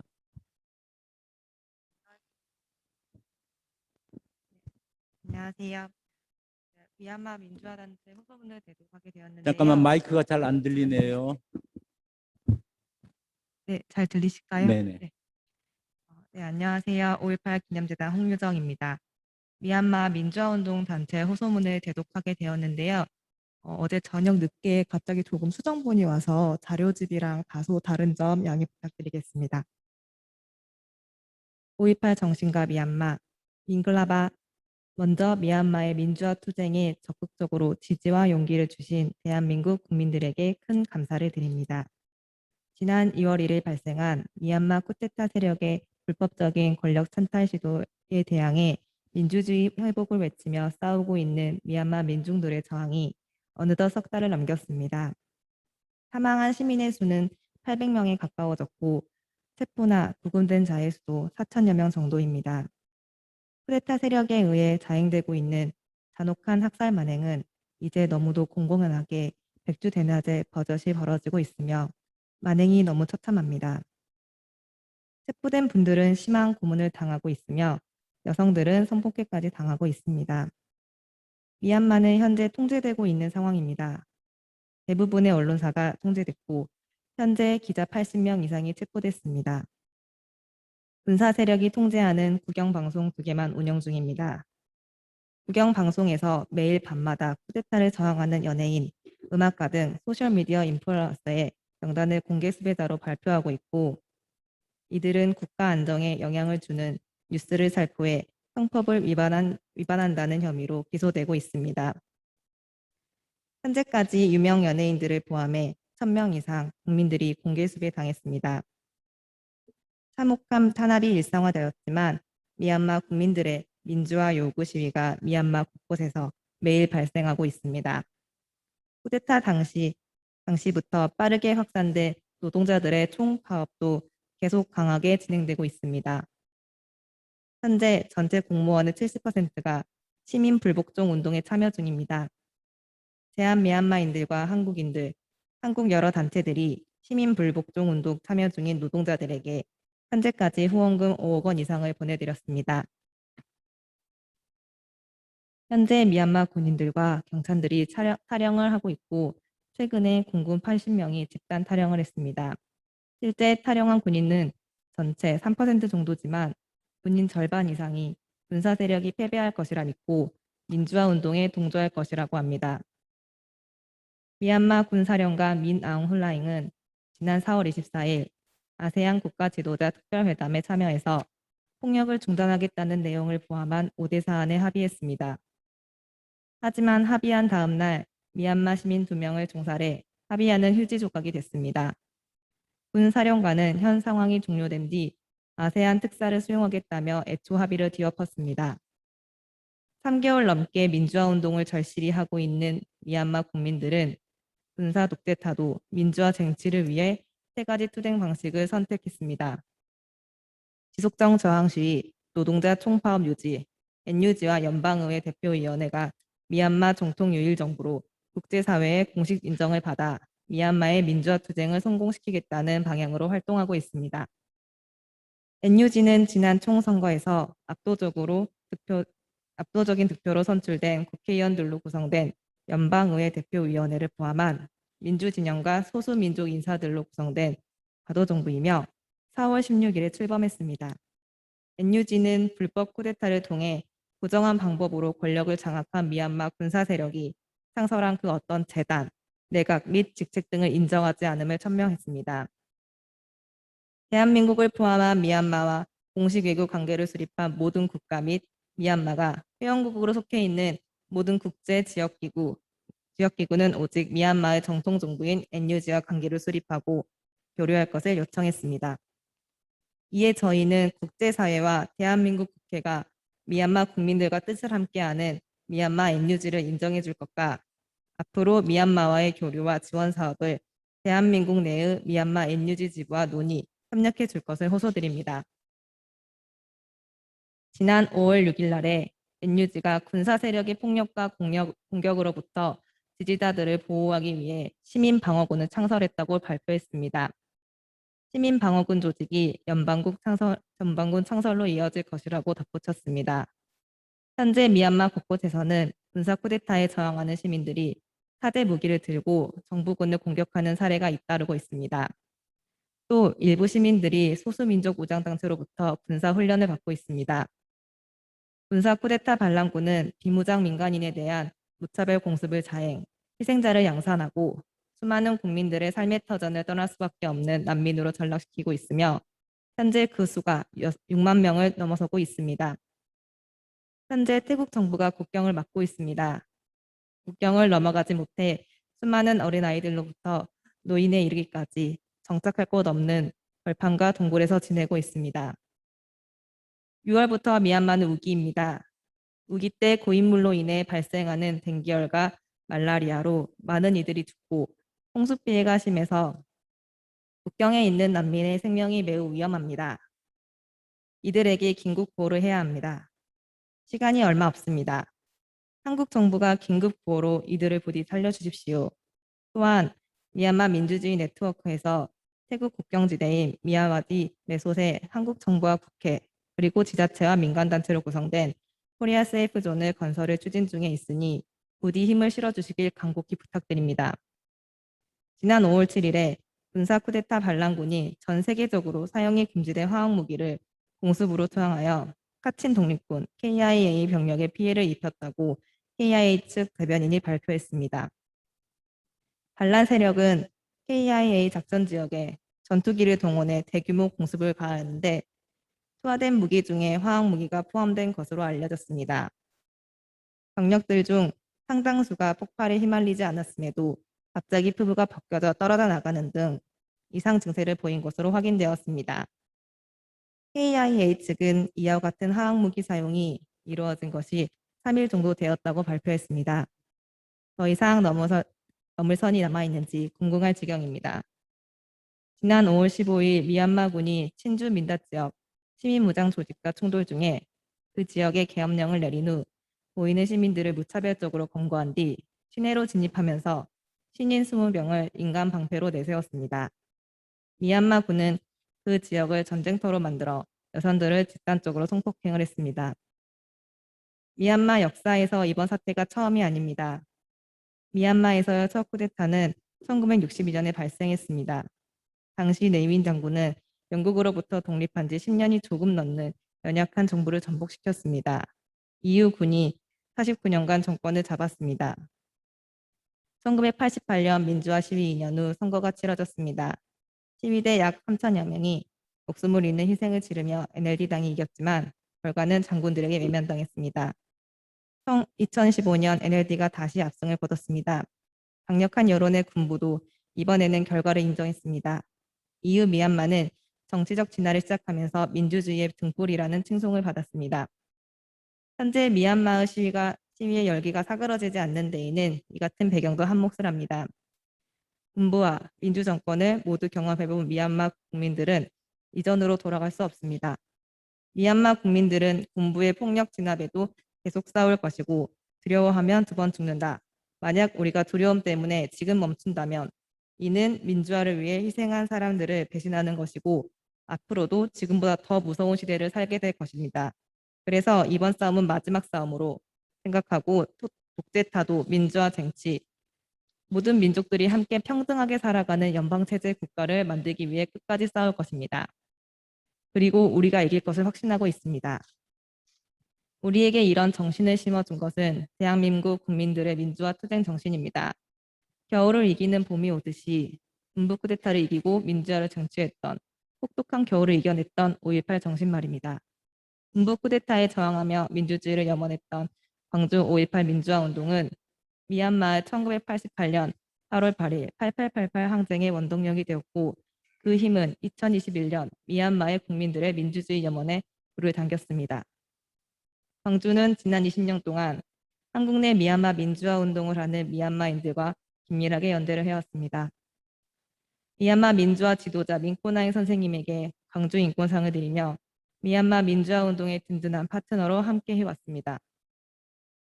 2월 1일 쿠데타 발생 이래 쿠데타를 일으킨 미얀마 군부에게 광주가 가장 먼저 강력히 규탄했습니다.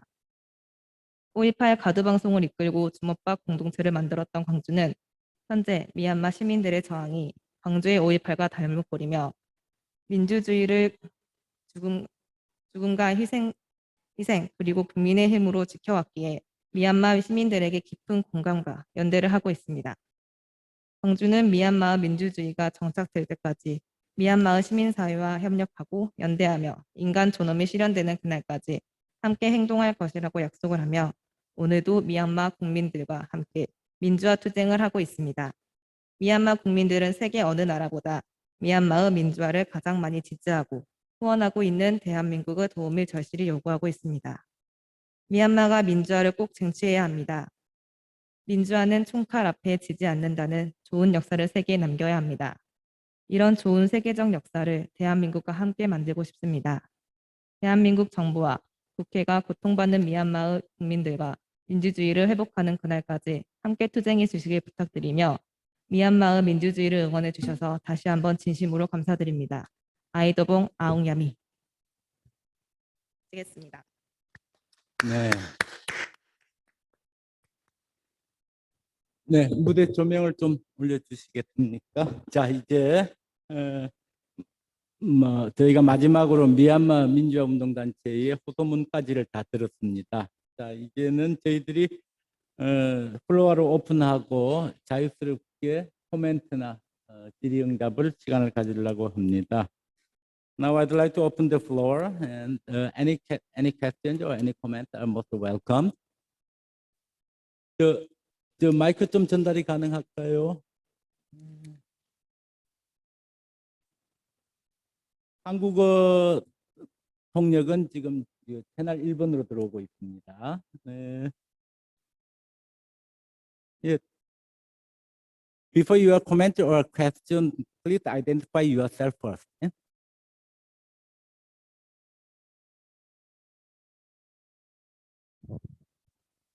Yes, it's working.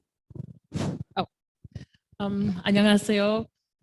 My name is Marcy Tanter, and I'm an international education advisor for the May-18 Foundation. I am here today from Texas, and I had 2 weeks of quarantine because it was important for me to be here today with you. And I appreciate very much the comments that you made. I have been studying the Gwangju Uprising since 2016, and I didn't start earlier because I'd never heard of it until then. Growing up in the United States, we don't hear about it. And I learned about it when I first came to Gwangju.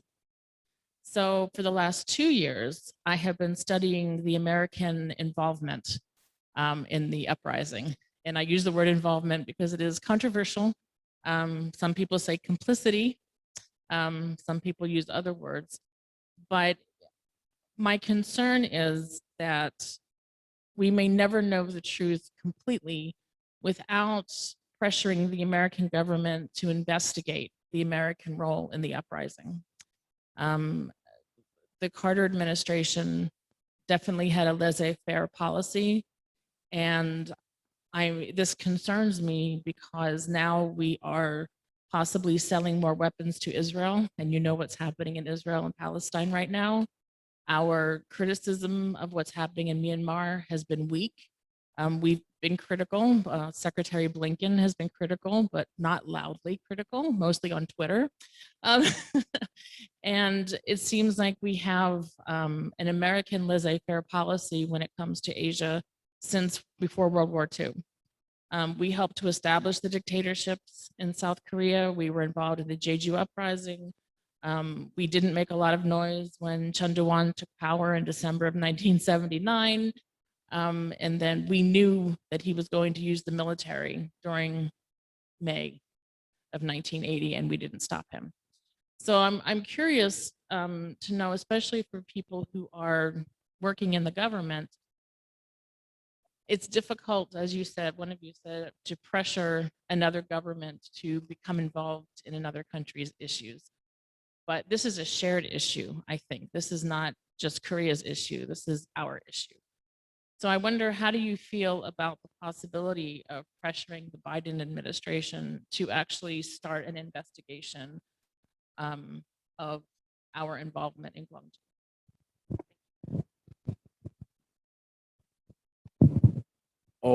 이거 우리 텍사스에서 오셔서 아주 센 질문을 하셨어요. 저희 안에도 여전히 한국 안에서도 이 historical fact, 역사적인 진실에 관한 그리고 진실에 바탕한 그 다음에 화해와 통합이라는 거에 관한 우리 토론들이 계속 진행 중인데, 사실 그 당시에부터 저도 대학 다닐 때였습니다만은 이게 미국 정부가 개입했다라고, 광주에 개입했다라는 것도 있었고, 대단히 선택적인 그 미국 정부의 그 태도가 있었죠. 방임주의로 갈 때도 있고, 이런 내정 간섭 가까운 직접 개입도 있었고, 침묵으로 keeping silence 하는 경우도 있었고 한데, 이 부분에 관해서 과연 바이든 행정부를 해서 어떻게 우리 정부에서 좀 얘기할 수 있을까는 이따가 또 뭐 질문 다 받은 다음에 예. 그러면 한두 개 질문 코멘트 더 받고 나서 의원님들 그럽시다. 예. 네, 저 뒤에 계신 분.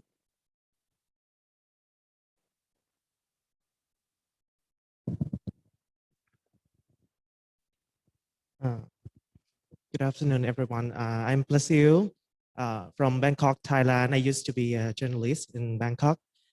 First, I have to say apologize for something that Thai government did and make the situation in Myanmar worse. But I think the democratization in Myanmar is really important issue that we have to keep an eye on, and we have to provide the help as we can. But I want to let everyone think about something beyond this this topic. Is do we have chance to make a to be a conciliation between ethnic or minority group in Myanmar while the protest is going on and democratization is going on? Do we have a chance to make conciliation between ethnic or minority group in Myanmar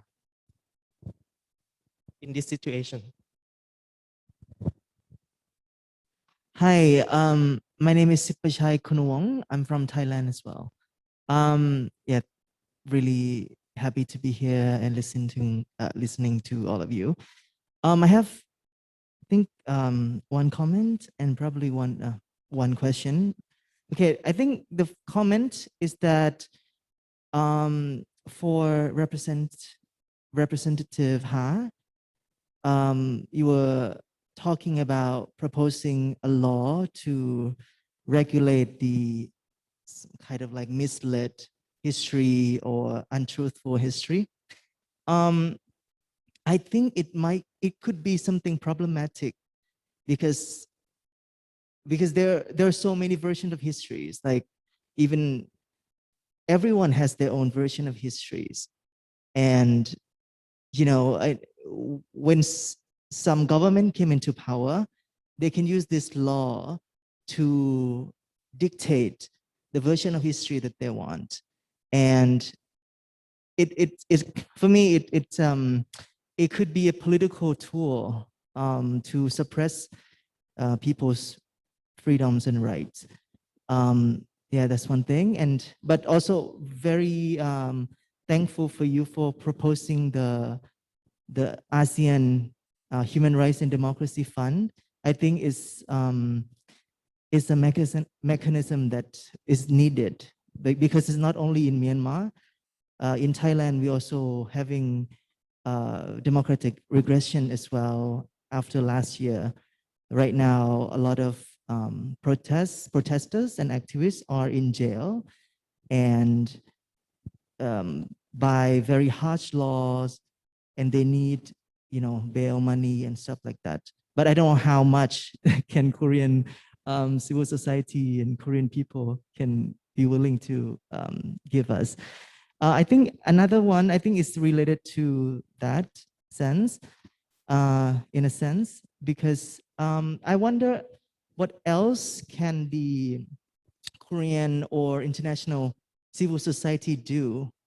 You were talking about protesting the embassies. You were talking about creating solidarity with other people, with the Myanmar people. But I'm just trying to think, or also throw you a question. How can we engage more with the normal people in Myanmar as well? Because right now I feel like with the digital tools, there's no boundary anymore. And I think civil society organizations can use this to engage, you know, like you can even use this space to talk about Gwangju, to talk about democracy, to talk about inclusivity, you know, gender equality and whatnot. So yeah, I'm trying to think, because thinking back to what's going on in Thailand, okay. It seems like, sorry for taking too long. It seemed like, you know, we have no chance to win the government right now. I mean, in the future, we don't know, but the society also need more, I mean, knowledge or whatever to in order to fight and to move forward. Yeah, thank you. Sorry. 네, 자, 일단 플로어에는 여기까지만 열도록 하겠습니다. 지금 나와 있는 얘기들을 5.18에 관해서 미국 정부에 관한 얘기 하나, 그다음에 버마 안에서의 소수민족에 관한 얘기, 또 하태경 의원님 아까 말씀하신 이제 자의적인 역사 해석, 역사 왜곡에 관한 언어도 있고, 시민사회에서 디지털 민주주의를 포함해서 뭐가 있을까? 편하게 지금 우리 이제 패널 분들에게 1분, 2분씩만 드리겠습니다. 뭐 누가 먼저 네, 예. 의원님 먼저 하시죠. 일단 저한테 질문이 있어서 답변을 드리면, 이제 민주주의 국가에서는 역사 해석의 다양성을 보장해야 됩니다. 말씀하신 대로. 근데 그 다양한 역사 해석을 하면서 개인에 대한 명예훼손이 있으면 그건 명예훼손 처벌법으로 처벌이 가능하게 되어 있습니다. 근데 그 명예훼손 중에서 특정 분야, 예를 들어 뭐 군인이라든지 국가유공자라든지 이런 사람들에 대한 명예훼손은 국가에 대한 명예훼손까지 이중적인 명예훼손 의미가 있기 때문에 가중 처벌할 수 있다고 생각을 합니다. 그래서 예를 들어 뭐 우리 광주에도 지만원 같은 사람들이 우리 5.18 국가유공자를 명예훼손하는 것은 일반 명예훼손과 다르게 좀 더 강하게 처벌할 수 있다고 생각하고, 그렇게 하는 거는 저는 동의를 합니다. 근데 다른 역사 해석을 원천적으로 봉쇄하는 노력을 했던 건 역대 다 독재 정부였습니다. 저희 때 저희 당 정부이긴 하지만 국정교과서를 강행하려고 했고, 저는 같은 당이지만 그걸 반대한 적이 있습니다. 그래서 역사 해석을 독점하는 이런 법안을 자꾸 통과시키게 되면 그 나라 민주주의가 약화된다 라는 교훈을 우리는 얻어야 된다는 생각하고, 그 다음에 우리가 이제 미얀마랑 연대할 때 저는 가장 중요한 게 그 NGO들, 열심히 활동하는 NGO들에 대해서 물질적 지원이 굉장히 중요하다.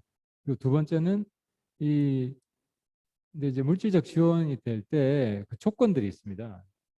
그 조건들을 예를 들어 그 단체들도 민주주의 원칙, 이런 원칙을 따라야 됩니다. 예를 들어 어떤 언론사가 있는데 반정부 언론사가 사실에 기반한 보도를 하는 것이 아니라 가짜 뉴스에 기반한 선동을 하는 이런 거는 국제사회의 룰이 지원하지 못하도록 하고 있습니다. 그 말은 이제 정부에 반대하는 감정이 강화되다 보면 선동으로 흐를 가능성이 있고 그런 단체들이 이제 반정부 투쟁 과정에서 민주적으로 투쟁하는 게 아니죠. 그러니까 독재 마인드로 싸우는 거죠. 그걸 막기 위해서 그런 민주인권 NGO들 교육을 지원하는 것도 있고 한국이 이제 그런 역할도 저는 일부 하고 있다고 생각하고 있는데 그런 활동도 지원에 포함될 수 있을 겁니다. 그래서 중요한 것은 한국이 당연히 말로도 지원을 하지만 이 실질적으로도 그 미얀마 운동단체들을 지원할 수 있도록 여야가 빨리 합의해서 이 법안을 통과시켜야 된다는 점을 다시 한번 강조하고 싶습니다. 감사합니다. 이재정 의원님. 네. 차라리 그러면 나중에 마무리 발언 한 번 더 하나요? 뭐 편하게. 예, 네. 바이든 정부 이후에 5.18 진실에 다가가기 위한 노력, 또 미국의 책임을 묻기 위한 가능성에 대해서 이야기하셨는데요. 아까 우리 자장께서도 말씀하셨다시피 침묵의 방식으로든 또는 묵인의 방식으로든 적극적 동조의 방식으로든 다양하게 국제사회든 어느 국가든 이러한 쿠데타에 대한 역사적 책임을 함께 지는 경우가 많습니다. 드러난 외교 문서에 의해서도 미국이 어떤 역할을 했는지 다양한 해석들이 있습니다. 저는 뭐 그러한 부분에 대한 평가들은 지속되고 추가적인 진실에 다가가기 위한 다각적 노력들은 필요합니다. 비견할 예로 대한민국의 역할 역시 마찬가지입니다. 지금 미얀마 상황을 미얀마 군부를 국제사회의 공식적 대표성 있는 정부로 인정해버리는 방식으로 또한 가해 국가가 될 수도 있는 것입니다. 그러한 차원에서 일각의 우려도 있으셨지만 대한민국 정부가 투자하는 기업의 지분 철회 등도 필요하다라고 보는 것도 바로 그러한 차원입니다. 심지어 포스코 같은 경우는 사기업이긴 하지만 미얀마 군부에 군함을 팔기도 했습니다. 그것도 대한민국 정부를 속여가면서 또는 정부의 정말 역할을 다하지 못한 관료들과 합동행위로 사실상 미얀마 군부에 불법적으로 군함을 팔기도 했습니다. 이러한 상황에서 대한민국 정부에 대해서 역사가 훗날 대한민국 정부는 책임이 없는가라고 물었을 때 우리는 미얀마 민중들과 연대했습니다라고 대답할 수 있어야 된다는 생각입니다. 그 현실에 우리가 지금 우리의 역할을 주목하는 것으로서 답변을 대신하겠습니다. 그리고 하태경 의원님이 말씀하신 부분 또 플로어에서 우려하신 부분들 맞습니다. 역사에 대한 해석에 형사처벌을 주장하는 것이 아닙니다. 저는 명예훼손죄에 대한 형사처벌 자체에 대해서 부정적인 입장입니다. 심지어 그럼에도 불구하고 지금 이야기하고 있는 5.18 왜곡법은요. 약자 그리고 이 사회에서 여전히 고통받고 있는 소수 집단에 대한 구체적 가해로 혐오 표현이라고 하는 지금 유럽 각국에서도 다시금 논의되고 있는 어떤 명예훼손 표현의 자유에 대한 제한의 법리에 대한 영역입니다. 네. 그 부분을 약간만 구분해서 봐주시면 좋겠습니다. 예, 이재정 의원님 이따가 마무리 발언 한 번 더 부탁드리고요. 지금 안타깝게도 우리 지금 하태경 의원님이 기차 시간 때문에 지금 또 어쩔 수 없이 먼저 일어나시는데요. 귀한 시간 내서 같이 와주신 우리 하태경 의원님한테 큰 박수. Yeah, thank you inviting me today. See you next time. Yeah. 자, 그럼 계속 이어서 우리 박정원 사무처장님. 예, 질문이 다 어려운데요. 예를 들어서 이제 시민사회가 무엇을 할 것인가 할 때 디지털 행동 얘기를 하시는데 필수적이죠. 그래서 저희가 이제 버마 같은 경우는 8888 얘기하면서 그때랑 다른 게 지금은 SNS 시대다 얘기를 하는 것도 그런 이유일 겁니다. 국제사회가 많이 공유하고 있다.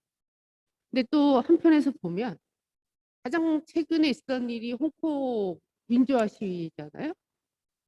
홍콩 민주화 시위는 굉장히 SNS를 활용한 시민행동이었는데 지금 어쨌거나 중국의 그 막강한 힘을 넘어서지 못한 것도 사실일 겁니다.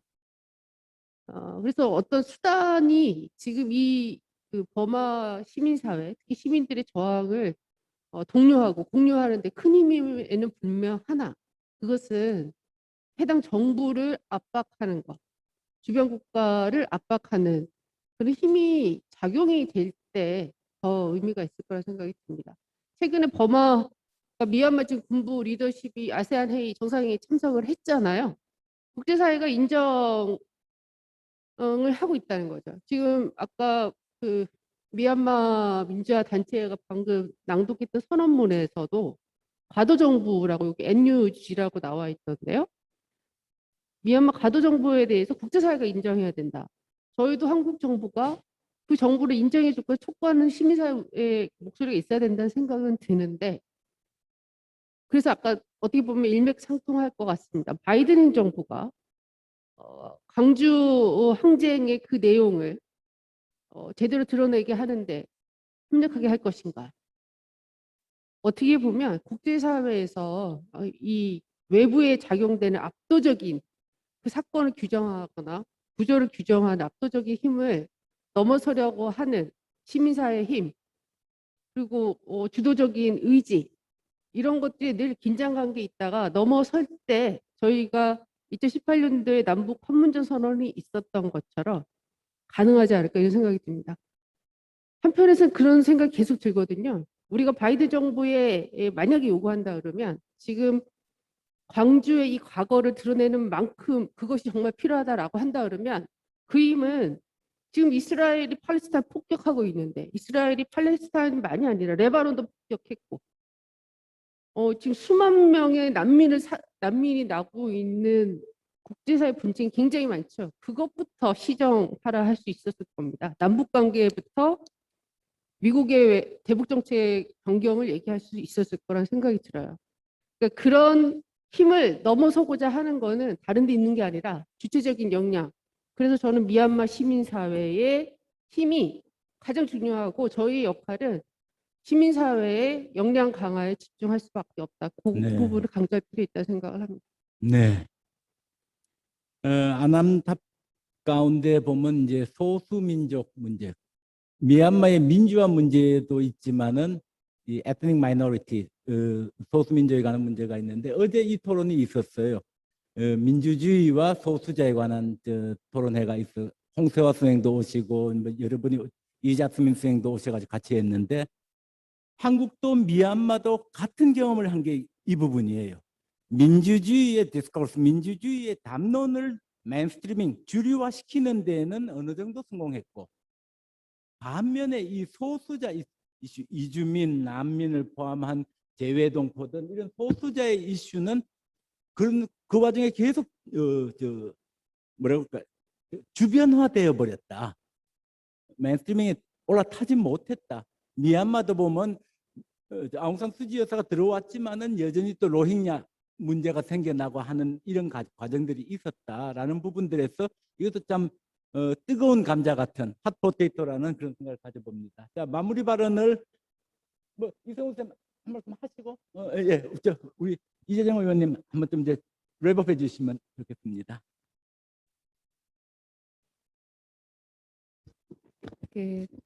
국제연대에도 상상력이 필요한 때인 것 같습니다. 국회에서 국회의원의 역할이라고 하면은 정부가 추진하고 있는 여러 역량들을 점검하고 또 힘을 보태고 또는 국정감사를 하고 하는 일들에 한정되기 쉬운데요. 저는 외통위 위원으로서 그리고 상대적으로 젊은 세대, 새로운 세대의 의원으로서 외교 영역을 주도하는 국회가 되기 위해서 조금 노력해 왔습니다. 그런 차원에서 그 세계 민중들과 연대하는 공공외교의 영역이 이기도 하고 또 절박한 현실에 대한민국이 어떻게 연대해야 되는지에 대해서도 참 보이지 않는 오늘이지만 보다 창조적이고 모든 감각을 동원해서 상상력을 동원해서 연대하겠습니다. 고맙습니다. 네. 자, 마지막으로 다시 한 번 더 5.18 기념재단을 대신해서 정말 귀한 시간 내주신 이재정 의원님, 박정은 사무총장님, 또 우리 안셀모 이성훈 선생님께도 감사드리면서 이것으로 오프닝 세션 2021 광주민주 포럼 오프닝 세션 전체를 마무리하도록 하겠습니다. 참여해 주신 모든 분들 감사드리고요. 우리 다 같이 나오셔서 기념 촬영 하나 앞에서 좀 하고 마치도록 하겠습니다. 앞으로 다들 나와 주시기 바랍니다. We have the group photo session.